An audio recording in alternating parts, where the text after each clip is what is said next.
አቶ በድሉ ወይም ደግሞ የወይዘሮ ባዩሽ ባለቤት ወደ ፖሊስ ጣቢያ ሄደው ቃላቸውን ሰጥተዋል። ቃላቸውን በሰጡበት በስተጀርባ አንድ ነገር ተናግረዋል። ሜላትን ማየት እፈልጋለሁ፣ ባለቤቴ ለምን እንደገደለችብኝም መጠየቅ እፈልጋለሁ ብለው ከፖሊስ ፍቃድ ጠይቀው ነበር።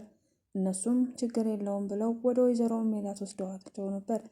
ወይዘሮ ሜላትን ባዩ ጊዜ ድብደባ ሙከራ በማድረጋቸው ፖሊሱም በተነጋገሩትን ነገር አንዳንድ ነጥቦችን ከያዘ በኋላ ሁለቱ ታዲያ አቶ በድሉን ባየስ ጊዜ ወይዘሮ ሜላት እንደውም አንተ ነህ የገደልካት፣ አንተን ነው የምጠረጥርክ፣ በእኔ ሰበብ አስደርገህና ከኔ ጋር አለመግባባት እንደተፈጠረ ስታውቅ ጠዋት ማታ አሰቃይተክ ስትወጣ ስትገባ በድብደባ እንደምትሸኛት አውቃለሁ። እናም አሁን ይጣራልኝ፣ እንደውም ገዳዩ አንተ ነህ ጓደኛዬ ብላ ወይዘሮ ሜላትም በፖሊሶቹ ፊት ለአቶ በድሉ የተናገረችው ነገር ትንሽ አወዛግቦ ሆኗል። አቶ መስፍን በድጋሚ ወደ ፖሊስ ጣቢያ እየሄደ የወይዘሮ ሜላት የዋስ መብት እንዲፈቀድላት ጠይቀው ነበር። ግን ደግሞ ወንጀሉ ከባድ ስለሆነና በግድያ ወንጀል የታሰረ ሰው በቀላሉ ሰላም ጤና ይስጥልኝ። ውድና የተከበራችሁ የቻናል ተከታታዮች እንኳን ደህና መጣችሁ። ቪዲዮን ላይክ፣ ሼር፣ ሰብስክራይብ በማድረግ ጀምሩት ፕሊስ። ቤተሰብ ላይክ አድርጉ። ማየታችሁ ላይቀር ላይክ ብታደርጉ አይከፈልበትም። ስለምትከታተሉኝ ከልብ አመሰግናለሁ። ሰላምና ሀናን ያጣላቸው አንድ ነገር አለ። እሱም እዝራ ነው። ጽዮን አሁንም ቢሆን ሀና ላይ ቃቷን እንደቀሰረች ናት። ልተዋት አልቻለችም። እዝራን ካልታዎችውና አሁን በላቸው ክፍተት እሳት መሀል ላይ ለማንደድ ሙከራ እያደረገች ነው። ለዚህ ተሳታፊው ደግሞ ጽዮንን የሚያፈቅራት ልጅ ሲሆን ጽዮንን የሚያፈቅራት ልጅ ለእሷ ምንም ማድረግ እንደማይገደውና ግደልልኝ አትበይኝ እንጂ ሌላ ሁሉንም ነገር ሀና ላይ አድርግ ያልሽኝም በሙሉ አደርጋለሁ ብሎ ተስማምቷል። እሷም ይህንን ለመጠቀም ፈልጋ እዝራንና ሀናን ለማለያያት አንድ ወንድ ወሬዎችን እንደ ቁም ነገር እየወሰደች ሁሉንም ነገር ለማራራቅ እየሞከረች ነው። ሰላም አቶ በድሉን መንገድ ላይ ጠብቃ አግኝተው ነበር። አቶ በድሉ በጣም ገንዘብ ስለሚወድና መጠጥ ሱስ ስላለበት አንዳንድ ነገሮችን አናግራ የወይዘሮ ባዩሽን ገዳይ ወይም ደግሞ ተጠርጣሪ እሱ እንዲነግራት ፈልጋ ነበር። እሷም በገንዘብ ለመደራደር ነበር ያሰበችው፣ ግን ነገሩ ሁሉ እንዳሰበችው አልሆነም። ሌላው አቶ መስፍንም አቶ በቃሉን እየተከታተላቸው ነው። አቶ በቃሉ የእዝራ አባት ሲሆኑ ከወይዘሮ ባዩሽ ግድያ ጋር እንዳላቸው ግልጽ ነው። ግን እስካሁን መረጃው ባይደርሱበትም እሳቸውን የሚያስይዝና እሳቸውን የሚያገናኘው ነገር አንዳንድ መረጃዎች ታይተዋል። አቶ በድሉ አሁንም ቢሆን ወይዘሮ ሜላትን ሊደበድባት ፈልጎ ነበር። ሚስቴን ነጥቀሽኛል፣ አንቺ ነሽ የገደልሻት፣ ብዙ ጊዜ ከአንቺ ጋር የአብሮ አደግ ጓደኛ ብትሆኑም በጣም ትጣሉ ነበር፣ ይሄንን አውቃለሁ። እናም አንድ ቀን አሳቻ ሰዓት ጠብቀሽ ገደልሻት ብሎም እየወቀሳት ነበር። ፖሊሶቹን ያወዛገበው አንድ ነገር ተፈጥሯል። እሱም አቶ በድሉ የተናገረው ነገር እና ወይዘሮ ሜላት የመለሰችው መልስ ከባድ ነበረ። ወይዘሮ ሜላት አቶ በቃሉን በሰላም ልታዋራው ነበር፣ ግን እሱ ሚስቴን ገደልሻት ብሎ ሊመታት ሲል ነበር። ፖሊሱ መሀል ላይ ገብቶ በፍጹም እንደዚህ ማድረግ አትችልም፣ እሷ እኮ በፖሊስ ቁጥጥር ስር ነው ያለችው፣ እንዴት ነው ህግ ቦታ መተህ ልትማታ የምትሞክረው በማለት ገልምጦታል። ታዲያ ወይዘሮ ሜላት እንደውም የሚጠረጠረውና የምትከታተሉት ሰው ቢኖር እሱ ነው፣ እኔን ሰበብ አድርጎና ከኔ ጋር በተፈጠረው ግጭት አይቶ አሳቻ ሰዓት ጠብቆ እሱ ነው ሚስቱን የገደላት ስትል ቃሏን ሰጥታለች። ወይዘሮ ሜላት የተናገረችው ነገር ለፖሊሶቹ ትንሽ አወዛጋቢ ነገር ሳይሆን አይቀርም። ምክንያቱም አቶ በቃሉ ስትነግረው በጣም ደንግጦ ነበረ። በእርግጥም አቶ በቃሉ ሲወጣም ሲገባም እንደሚመታትና እንደሚያሰቃያት ተናግራለች። ወይዘሮ ሜላት ደግሞ የልብ ጓደኛዋ ስለሆነች ለወይዘሮ ባዩሽ በትክክል እያንዳንዱ ነገር ታውቃለች። አቶ በድሉ ሜላትን የሚጠላባትን ምክንያትም ፖሊሶቹ ሲጠይቋት ሙሉ ለሙሉ ተናግራለች። እናም አቶ በድሉን መንገድ ላይ ጠብቆ መስፍንም አናግሮት ነበር። መስፍንን ሲያናግረው በገንዘብ ተደራድሮ የወይዘሮ ሜላትን ግድያ አስመልክቶ ለመጠየቅና አንዳንድ እውነታዎችን ማጣራት ፈልጎ ነበር። ግን አቶ በድሉ ገንዘብም ሳይጠየቅ ምንም ሳይል ከፊቴ ጥፋልኝ፣ ሚስትህን ብትሆን አንተን ብትሆኑ ጠላቶቼ ናቸው ብሎ ባለበት ነበር ትቶት ሄደው። ይህን ነገር ለሜላት ሲነግራት ሜላትም በፍጹም ገንዘብ ሰጥተኸው እውነቱን እንኳን ቢነግርክ መልሶ ገንዘብ ስለሰጠኝ ነው ይህን ነገር የተናገርኩት ብሎ ስምህን ሊያጠፋ ይችላል። ስለዚህ ያንን ሰውዬ ማመን የለብህም ብላ ለባለቤቱ አስረድተዋለች። ፖሊሶቹም ያወዛገባቸውን ነገር ከወይዘሮ ሜላት ማጣራት ፈልገዋል። አቶ መስፍንም የተናገረው ነገር ስላለ እሱም አቶ መስፍን የተናገረው ለወይዘሮ ሜላት የዋስ መብት እንዲፈቀድላት ነበረ። ግን ደግሞ አቶ በድሉንም እዛ ላይ ጠቀስ የተደረገ ነገር ነበረ። አቶ በድሉ ሚስቱን እንደማይወዳትና ጧት ማታ እንደሚደበድባት ተናግሯል። ይህንን በማስመልከት ከኔ በላይ ስለ ሜላትና ስለ በድሉ በደንብ የሚታውቀው ባለቤቴ ናት፣ እሷን ብትጠይቋት ሁሉንም ነገር ታስረዳችኋለች ብሎ ነበር። መስፍንም ይህንን በተናገረ ሰዓት ፖሊሶቹ አንዳንድ ነገር ስለ ወይዘሮ ባዩሽ ሜላትን ለመጠየቅ አስበዋል። ያን ሊጠይቁበት ያሰቡት ምክንያት እያንዳንዱ የተፈጠረው ነገርና አቶ በድሉና ወይዘሮ ሜላት ሲነጋገሩ የተመላለሱት መልስ ትንሽ አወዛጋቢ ስለሆነባቸው ነው። ታዲያ ወይዘሮ ሜላትን ለመጠየቅ የወሰኑበት ምክንያት ይሄ ሲሆን እሷም እያንዳንዱ ነገር ለመናገር ተዘጋጅታ ነበር። እኔ ስለ ፎቶዎቹ ብቻ እንጂ ለጠበቃ የመናገር የፈለግኩትኝ ስለ ሌላው ነገር እያንዳንዱ ለእናንተ መናገር መረጃ መስጠት እችላለሁ ብላ ፈቃድ ሰጥታቸዋለች። እነሱም እስኪ ስለ አቶ በድሉ አንዳንድ ነገር ንገሪን፣ ስለ ወይዘሮ ባዩሽን የቆየሽ ጓደኛ ከመሆንሽ አንጻር እያንዳንዱ ነገር የምታውቂ ይመስለናል ብለው ሲጠይቋት እሷም ልነግራችሁ ፈቃደኛ ነኝ ብላለች። ታዲያ አቶ በድሉ በጣም ክፉ ሰው እንደሆነና ባዩሽን ሲወጣ ሲገባ እንዲሁም እየሰከረም ሳይሰክርም እንደሚደበድባት ሁልጊዜ ፊቷ ላይ ጠባሳ እንደሚተውባት ተናግራለች። ለምን እንደሚደበድባትም ፖሊሶቹ መጠየቃቸው አልቀረም። እሱን ለምን እንደሚደበድባት እሷ ራሱ ምክንያት የላትም፣ ግን ሁልጊዜ እንደሚደበድባት ነው የምትነግረኝ። ታዲያ ለምንድን ነው ያልፈታችሁ የሚልም ጥያቄ ቀርቧል። ወይዘሮ ባዩሽ መሃን ስለሆነች እና መውለድ ስለማትችል ብዙ ባሎችን አግብታ ፈታለች። በመጀመሪያ ያገባችውን ባሏ መሃን በመሆኗ ፈቷታል፣ ሌላኛውም ፈቷታል። ይሄ በስተመጨረሻ ያገኘችው ሲሆን እሱም ልጅ ፍላጎት ያለው ስለማይመስል እሱን ሊፈታት ስላልፈለገ እሷ ብቻዋን መፍታት አልፈለገችም። እናም ለዛ ነው ያልፈታችውና አብራ መኖር የጀመረችው እንጂ ጥሩ ሰው ሆኖ አይደለም ብላ መረጃ ሰጥታለች። አቶ በድሉም እንግዲህ ይሄን ነገር ግልጽ ስለሆነ ለዛም ነበር የደነገጠው። አንተ ነህ ጧት ማታ እየደበደብክ የገደልካት ብላ ስለነገረችው በሰዓቱ ፖሊሶቹም ልብ ብለው ያዩት ነገር እንደዚህ ብላ ስትናገር ፖሊሱ ሲያየው ነበር። በጣም ደንግጦ ነበር አቶ በድሉ። ለዛም ነው ድጋሚ ወይዘሮ ሜላትን አንዳንድ መረጃ መጠየቅ የፈለጉት። ሰላምንና ሀናን ያጣላቸው አንድ ነገር ተፈጥሯል። እሱም የእዝራና የሀና አለመግባባት ነበር። እዝራ በየቀኑ ሰፈራቸው መምጣቱን አላቆመም። ሀናን በጣም ያፈቅራታል። ሰላምን ብዙ ጊዜ እንዲታቀራርባቸውና እንዲታስጠራርቃቸው ጠይቋት ነበረ። ሰላም ግን ሀና ጋር ማስታረቅ አልቻለችም። ሀና በአሁኑ ከሱ ጋር መቀጠል የፈለገች አትመስልም።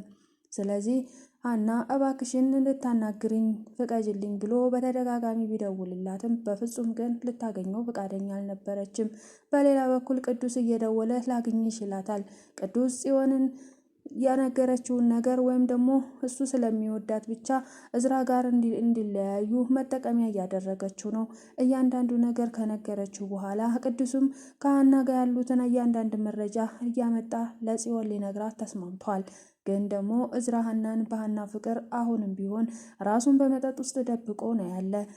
ሀና ግን ከእዝራ ጋር ያላትን ፍቅር በአሁኑ መቋጨት የፈለገች ትመስላለች። ሌላው ኤልያስ ይደውልላታል። ኤልያስ ደግሞ ሀናን ከድሮ ጀምሮ ከልጅነቷ ጀምሮ የሚወዳት ፍቅረኛዋ ሳይሆን ሁለተኛው ጆሮ አፍቃሪዋ ነው። ሶስተኛው እዝራ ሲሆን የማንኛቸው ናት የሚለው ነገር ትንሽ አሳሳቢ ሁኔታ ላይ ነው። ታዲያ እዝራ እዛ ሰፈር መምጣቱን ሰላም ለሀና ስትነግራት ሀና በጣም ነበር የተናደደችው። ለምንድን ነው የመጣው? ለምንድን ነው የሚያየኝ? እያለች ለሰላም ጥያቄ አቅርባላት ነበር። እንዴት እንደዚህ ትያለሽ? እዝራ በጣም እንደሚወድሽ ነግሮሻል። ታዲያ ለምንድን ነው መረዳት የከበደሽ? አንቺ ልጅ ግን ምን አስበሽ ነው? ለምንድን ነው ነገሮችን የምታወሳስቢያቸው? ብላ ሰላምም ሀና መቆጣት ጀምራለች። ሀና ምንም እንዳልገባትና ምንም እንዳልተፈጠረ ነገሮችን በችለታ ማለፍ ትፈልጋለች። እናም ሀና አሁንም ቢሆን ጊዜ ያለሽ፣ እዝራን ይቅርታ ጠይቆሻል፣ ካጠፋም ደግሞ ድጋሚ ይቅርታ ሊጠይቅሽ ዝግጁ ነው፣ አንድ አግኝተሽው ማዋራት አለብሽ ብላ ሰላም ለሀና ቅሬታዋን ተናግራ ነበረ።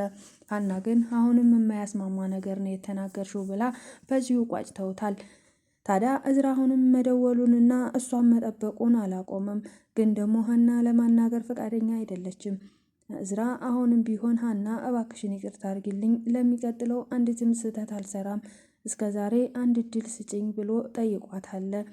እሱም ይህን ነገር ባላ ጊዜ አይ እድል የምሰጥህ ነገር የለም ብላለች። በአጋጣሚ ጽዮን በሰማችው ነገር ማመን ስለከበዳት የነ ሀና እናትና ወይዘሮ ሜላትን መታሰር ለመጠየቅ ብላ ወደ ቤታቸው ይሄዳለች። በእርግጥ እሷ ለመጠየቅ ሳይሆን እነ ሀናና መላሴ ወይም ደግሞ ሰላም ምን አይነት ልጆች ናቸው? ሀና እንዴት እህታቸው ልትሆን ቻለች? ሌላ አባት እንዳላት የተጠራጠረችውን ነገር በሙሉ እያንዳንዱ ወሬና እያንዳንዱ መረጃ መሰብሰብ ይዛለች።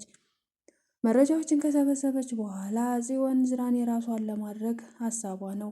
ታዲያ ዝራን መጠጥ ውስጥ እየጠጣ እያለ ነበረ ጽዮን እየተከታተለች ከሱ ጋር ያመሸች። አንተም እንደዚህ በሱስ ራስህን ትደብቃለህ ወይ ብላም ጥያቄ አቅርባለት ነበር። እኔ ሰው አይደለሁ እንዴ? ታዲያ ምን ችግር አለው ራሴን በመጠጥ ብደብቅም ብሎ መልሶላታል። አንተ ሀብታም ነክ፣ ገንዘብ አለክ፣ በዛ ላይ ደግሞ በጣም ቆንጅዬ ነክ፣ ለምንድን ነው ግን እኔ ማልታይህ ብላለች። ሁልጊዜ ስለ ገንዘብና ስለ ገንዘብ የምታስበው ጽዮን እዝራን ሳይሆን የምትፈልገው ከጀርባው ያለውን ሀብት እንደሆነ ግልጽ ነው። የፈለግሽውን ያህል ገንዘብ ሰጥቼሽ እባክሽን ከኔ ራቂ ብሎም ጥያቄ አቅርቦላት ነበር። ግን ጽዮን እሱን አግብታ እድሜ ልኳን ዘና ብላና ገንዘብ ስላለው ብቻ በፍቅር መኖር የምትፈልግ ነገር አይነት ሴት ናት። ታዲያ እሱም ደግሞ ሊረዳት ባለመቻሉ በጣም ብትናደድም ግን እስከ መጨረሻው ጦርነቱን እጋፈጣለሁ የሚል ሀሳብ ይዛ ነው የተነሳችው። ቅዱስ ለእሷ ተባባሪና እሷን ስለሚያፈቅራት እሷ ያለችውን ነገር እያንዳንዱ ነገር ለመፈጸም ቢስማማም ሀናን የእያንዳንዱ መረጃ መሰብሰብ ጀምሯል። የሰበሰባቸውን መረጃዎች ለእሷን በማቀበል ጀምሮ እናም ኤልያስም ወደ አዲስ አበባ መምጣት እፈልጋለሁ ብሎ ለሀና ደውሎላት ነበር። ሀናም ምን ልትሰራ እንዳትመጣ የሚል ነገር ነበር የመለሰችለት። ኤልያስ ከመጣስ ምን ይፈጠር ይሆን? ጆሮ በእርግጥ በሀና ላይ ያለውን ነገር አሁን ላይ እርግፍ አድርጎ የተወው ይመስላል። ምክንያቱም ሱሴ እዛ ጋ ለብቻዋ ጆሮውን አፍቅራ እየተጎዳች እንደሆነ አይቷል።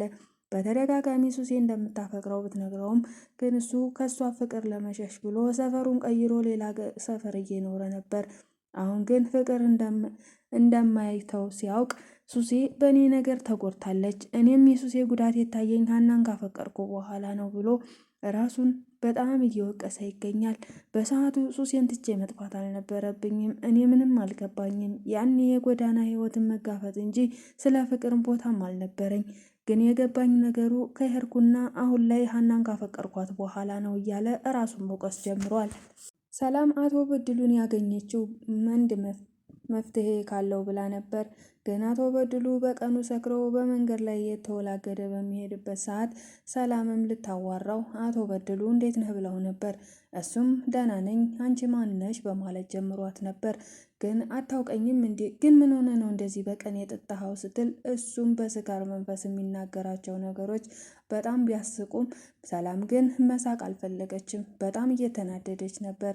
ሚስትህ ከሞተች ገና 3 ቀኗ ነው፣ አንተ ግን በቀኑ ሰክረክ እንደዚህ ሆነሃል፣ ምን አይነት ሰው ነህ ግን እያለችም ስትወቅሰው ነበር። አቶ በድሉ ግን ምንም እንዳላወቀና እንዳልተፈጠረ ሆኖ ማናት ሚስቴ ማናት የሞተችው እያለ ሙድ ሲይዝባት ነበር። ሰላምም ነገሩ ቢያስደነግጣት የባዩሽ ሞት አንተ አልሰማህም እንዴ ስትለው የባዩሽን ማሞት በጣም ሰምቻለሁኝ፣ ታዲያ እንደ አዲስ መርዶ ስትነግሪኝ ማልቀስ አልነበረብኝም እንዴ እያለ ዘወር ዘወር እያለ ሰዎችን እያየ ወደ ማልቀሱ ነበረ። ታዲያ ሚስቴ በመሞቷ ደስተኛ ነኝም ብሏል። በአንድ አፍ 10 ቃላቶችን ያወጣል። ሰላምም ነገሩ በሙሉ አወዛግቧታል። እሷ ወደ እሱ የሄደችው አንድ መፍትሄ ፈልጋ ነው። የባዩሽን ገዳይ ወይም ደግሞ የባዩሽን ጸበኛ ወይም ገዳይዋን ማን እንደሆነ እሱ መረጃ ይሰጠኛል።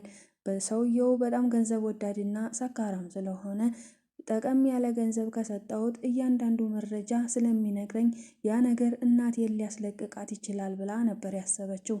እናቷ ይህን ነገር ብትሰማ በእርግጥ ከባድ ችግር ይፈጠራል። ምክንያቱም ወይዘሮ ሜላት ላቶ መስፍን ያን ሰውዬ ድጋሚ አግኝተክ በገንዘብ እንዳትደራደረው፣ ገንዘቡን ወስዶ ካጠፋና ከጨረሰ በኋላ የሰው ስም ማጥፋት ይፈልጋል። እናም እሱ ገንዘብ ለማግኘት ሲል እኔ ግድያታለሁም ብሎ ሊታሰርልንም ይችላል። እኔ ነፃ እወጣለሁ።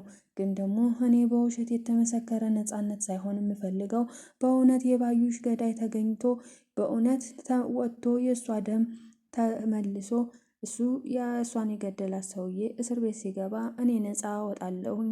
አለበለዚያ በውሸት የተመሰረተ ነገር በውሸት ያልቃልና አቶ በድሉ አንዲትም እውነት አይነግርህም።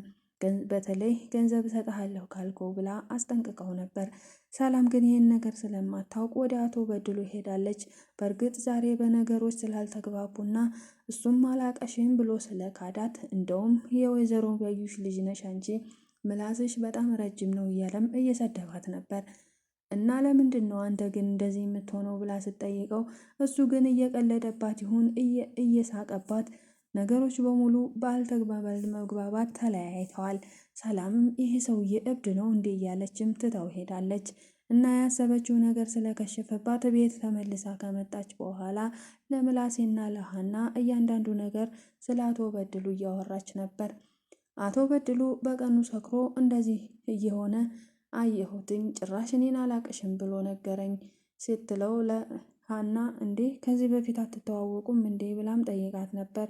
ከዚህ በፊትማ በደንብ ያውቀኛል። ዛሬ ስለሰከረና አላቅም እያበደ ነው መሰል። ሰውየው ምንም ጤና ያለው አይመስልም። እኔ የማወራውን ሁሉ እሱ በተገላቢጦች ነው የሚረዳው። እኔማ የማየ እንድትፈታ የወይዘሮ ባዩሽን ገዳይ እሱ እጅ ካለበትና እሱ የሚያውቅ ከሆነ እንዲነግረኝ ብዬ ነው። መቼም ለገንዘብ ያለው ነገር በጣም ከባድ ስለሆነ ገንዘብ የተወሰነ ሰጥቸው እያንዳንዱ መረጃ ከነገረኝ ብዬ ነበር ብላ ለእነሱ አማክራቸዋለች። እነሱም ይህን ነገር ባይገድፉትም እንኳን ለጊዜው ጥሩ ነበር ያደረግሽው ብለዋታል። ግን ይህን ነገር እናቷ ከሰማች ከባድ ችግር ውስጥ እየገባች እንደሆነ ግልጽ ነው። ወይዘሮ ሜላት በድጋሚ የተናገረችው ነገር እናንተ አርፋችሁ ቤታችሁ ተቀመጡ እና ልጆቹም ትምህርታቸውን ይጀምሩ። እኔ ምንም ነገር አልሆንም። እዚህ መቆየት ያለብኝን ጊዜ እስከ መጨረሻው እቆያለሁ። የባዩሽ ገዳይ ተገኝተው እነሱ እስር ቤት ሳይገቡ እኔ መውጣት አልፈልግም። ደግሞም እኔ ባዩሽን እንዳልገደልኳት እርግጠኛ ከሆንኩኝ ለራሴ ለማንም ሰው አልጨነቅም። የፖሊሶቹ የፈለጉትን ማድረግ ይችላሉ። እያንዳንዱ መረጃ ፖሊሶቹ ያቀረቡት መረጃ ለፍርድ ቤት አለ። ታዲያ ዳኛዎቹ የወሰኑት ውሳኔና የባዩሽ ገዳይ ተጠርጣሪ ማን እንደሆነ የሚወስኑት ሰሞኑን እንደሚሆን ነግረዋታል። ይህን ነገር መጠበቅ እንዳለባትና ከዚህ በኋላ ምንም የሚያስጨንቃት ነገር እንደሌለ በተደጋጋሚ ለአቶ መስፍን ብትናገርም አቶ መስፍን ግን አንቺ እዚህ ሆነሽ እኔ ሰላም ልኖር አልችልም እያለ ካሁኑ ፈርቷል። ከፖሊሶቹም ጋር ያጋጨው ነገር እና ያጨቃጨቀው ነገር ነበረ። አቶ መስፍን ወይዘሮ ባዩሽ የሞተችው በራሷ ጊዜ እንጂ የኔ ሚስት ሜላት ገላት አይደለም። ስለዚህ ሜላትን በዋስ እንድትለቋት እያለ ቢከራከራቸውም እነሱ መልቀቅ እንደማይችሉና ተጠርጣሪ ማን እንደሆነ እንዲሁም የሰበሰቡትን መረጃ ለፍርድ ቤቱ እንዳቀረቡ ነግረውታል። ታዲያ ባዩሽ የገደለቻት ሜላት ናት እያላችሁኝ ነው ብሎም ጠይቆ ነበር። እሱን አንተ አልከው። ደግሞም ሚስትህ ንጹሕ መሆኗን እርግጠኛ ከሆንክ ለምን ትጠራጠራለህ? ሚስቴ ትለቀቃለች ብለህ ለምን ተስፋ አልኖረህም? እያሉ ፖሊሶቹ ለአቶ መስፍን እየነገሩት ነበር። በእርግጥም አቶ መስፍን ሚስቱ እንዳልገደለች እርግጠኛ ቢሆንም ግን ነገሮች በሙሉ የሚያመለካክቱት ወደ ወይዘሮ ሜላት ስለሆነ ትንሽ ያስፈራል። ልጆቹም በጣም ፈርተዋል። ነገሮች በሙሉ ከባድ እየሆኑ ነው። የዛሬው ቪዲዮ በዚህ ነበር ያለቀ። በቀጣይ ቪዲዮ እስከምንገናኝ ቸር ሰንብቱ። ቪዲዮን ላይክ እያደረጋችሁ ውድ ቤተሰቦቼ አብራችሁ ስለቆያችሁ ከልብ አመሰግናለሁ። መልካም ጊዜ ይሆንላችሁ።